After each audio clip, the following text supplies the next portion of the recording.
नमस्कार शेतकरी बांधवांनो, सर्वप्रथम आपल्या आजच्या या व्हिडिओमध्ये मी आपला कृषी मित्र निलेश थोरात सर्वांचं स्वागत करतो। मित्रांनो, तुम्ही सुरुवातीचा थंबनेल जो बघितला असेल की अर्थात गव्हाच्या टॉप 5 व्हरायटी किंवा 5 जाती किंवा 5 वाण कोणकोणते असणार आहेत। तर आज आपण या ठिकाणी जाणून घेणार आहोत की चांगल्या पद्धतीने गव्हाचे उत्पादन देणारे असेल, खायला चांगले असेल, तर आज या व्हिडिओच्या माध्यमातून जे महत्त्वाचे वाण आहेत, जे खाण्यासाठी चांगले आहेत, उत्पादनात वाढ करून देतील, तर आज या व्हिडिओच्या माध्यमातून आपण जाणून घेणार आहोत। निश्चितच मित्रांनो, हा व्हिडिओ तुम्ही संपूर्णपणे आणि शेवटपर्यंत पहा आणि समजून घ्या। जे कोणी आपले नवीन शेतकरी बांधव आहेत त्यांनी अजूनपर्यंत आपल्या चॅनलला फॉलो नसेल केलं तर करून ठेवा। त्याचबरोबर या व्हिडिओला लाईक करा, शेअर करा, आपल्या शेतकरी बांधवांना पाठवा आणि काही सांगायचंय किंवा काही सुचवायचंय तर निश्चितच आपल्या व्हिडिओच्या कमेंट बॉक्समध्ये सांगा। मित्रांनो, गहू लागवड करायची तर लागवड करताना जे महत्त्वाच्या 5 वाण आहेत, तर पहिला वाण असणार आहे जो खाण्यासाठी चांगला आहे आणि बऱ्याचशा शेतकऱ्यांच्या पसंतीस उतरलेला असेल, तर निश्चितच या ठिकाणी मरिको सीडचा प्रथम 70-70 म्हणजे हा वाण खूप सुंदर आणि चांगल्या पद्धतीने आहे। साधारणपणे एकरी 12 ते 15 किलो यापर्यंत पेरणीसाठी वापरला जातो ट्रॅक्टरच्या साहाय्याने। त्याच्यानंतर जर म्हणलं तर लागवडीसाठी 2 फूट किंवा 2.5 फूट सरी काढून या ठिकाणी सरीच्या दोन्ही बाजून लागवड बियाणाची टोकन हाताने टोकन करू शकतात। साधारणपणे त्या सिच्युएशनला 12 किलो पर्यंत या ठिकाणी लागू शकतात। त्याच्यानंतर महत्वाचा दुसरा जो वारा असणार आहे निश्चितच या ठिकाणी अंकुर सीडचा अंकुर केदार हा सुद्धा एक चांगल्या पद्धतीने वाण आहे। जे आता वाण सांगितलं मी, त्या वाणाची जवळजवळ 1 किलोला 1 पोतं याप्रमाणे उत्पादन देण्याची क्षमता आहे। खाण्यासाठी चांगला आहे, चपाती मऊ आहे।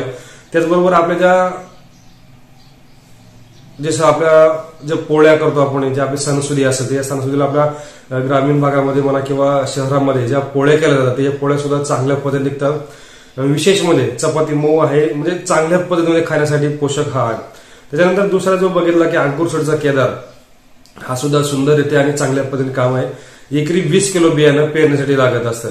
त्याचा सुद्धा कंपनीच्या नियमानुसार 1 किलो बियाणा 1 किलो बियाणामध्ये 1 पोतं या ठिकाणी होणं अपेक्षित आहे। पण मित्रांनो, हे सर्व करत असताना सर्व महत्वाच्या ज्या गोष्टी आहेत ती पिकाला लागणाऱ्या ज्या न्यूट्रिशनच्या गरजा असेल, जे खत मात्र आहे ते सुद्धा तितक्या स्वरूपामध्ये देणं गरजेचं आहे। वेळच्या वेळी स्प्रे आहेत, सुरुवातीला तणनाशकाचा स्प्रे असेल, नंतर आळीचे स्प्रे आहेत, फुगवण्याची अवस्था आहे, म्हणजे हे जर 2-3 स्प्रे केले तर निश्चितच या ठिकाणी आपलं उत्पादन चांगल्या पद्धतीने मिळणार आहे। तिसरा वाण जर असेल तर निश्चितच या ठिकाणी बॉम्बे सुपर सीडचा बॉम्बे 47 म्हणून बॉम्बे A47 हा वाण आहे। खूप सुंदर आणि चांगल्या पद्धतीने जवळजवळ 70-70च्या तोडीसमध्ये हा वाण आहे। तर या ठिकाणी एकरी 20 किलो बियाणं, तसं लागवडीला 20 किलो, पेरणीसाठी 20 किलो या ठिकाणी बियाणं वापरायचं आणि लागवडीसाठी साधारणपणे 15 ते 18 किलो पर्यंत या ठिकाणी बियाणं लागतं। याचं सुद्धा त्या सिच्युएशनमध्ये त्या सेगमेंटमध्ये काम करतं। साधारणपणे 1 किलो बियाणास 1 पोतं म्हणजे 100 किलो या ठिकाणी उत्पादन कंपनीच्या नियमानुसार निघणं अपेक्षित आहे। पण असलेल्या ज्या खत मात्रा आहेत त्या आपल्या ठिकाणी व्यवस्थित फवारणीच्या माध्यमात असेल किंवा खत टाकताना त्या करून घ्यायच्या। चौथा वाण असेल तर निश्चितच गोल्ड 23 हा सुद्धा एक चांगल्या पद्धतीने वाण आहे। तो चांगल्या पद्धतीने काम करत असतो, तो सुद्धा आपल्याला या ठिकाणी देणं आहे। 20 किलो बियाणं आहे, 15 ते 18 किलो लागवडीसाठी असं आणि ज्या खत मात्रा आहे त्या पद्धतीने आपल्याला द्यायच्या। आणि विशेष म्हणजे 5वा वाण जर कुठला असेल तर निश्चितच या ठिकाणी ज्या गव्हर्नमेंटच्या काही जे ऍक्ट आहेत त्याच्यामध्ये सुद्धा काही मोडत असतात, पण त्यातल्या त्यात नवीन आता या ठिकाणी जर चांगल्या पद्धतीमध्ये बघितला तर अंकुर सीडचा उमेश म्हणून हा नवीन व्हरायटी आहे, ती सुद्धा या ठिकाणी अंकुर केदारच्या तोडीला तोड देणारी या ठिकाणी आहे। ती सुद्धा या ठिकाणी एकरी 20 किलो बियाणं लागवडीसाठी 15 ते 18 किलो या ठिकाणी निघत असतं। तर जे खत मात्रा व्यवस्थापन आहे ते आपण मागील व्हिडिओमध्ये दिलेलं आहे, ते सुद्धा तुम्ही बघून घ्या आणि चांगल्या पद्धतीमध्ये करा। तर अशा पद्धतीने महत्वाचे जे 4 ते 5 वाण आहे ते आपल्यासमोर मांडण्याचा प्रयत्न केलाय आणि निश्चितच तो तुम्हाला आवडेल अशी अपेक्षा आहे। अजूनपर्यंत जे कोणी नवीन शेतकरी बांधव आहेत त्यांनी आपल्या चॅनलला फॉलो नसेल केलं तर करून ठेवा। त्याचबरोबर या व्हिडिओला लाईक करा, शेअर करा आणि आपल्या शेतकरी बांधवांना पाठवा।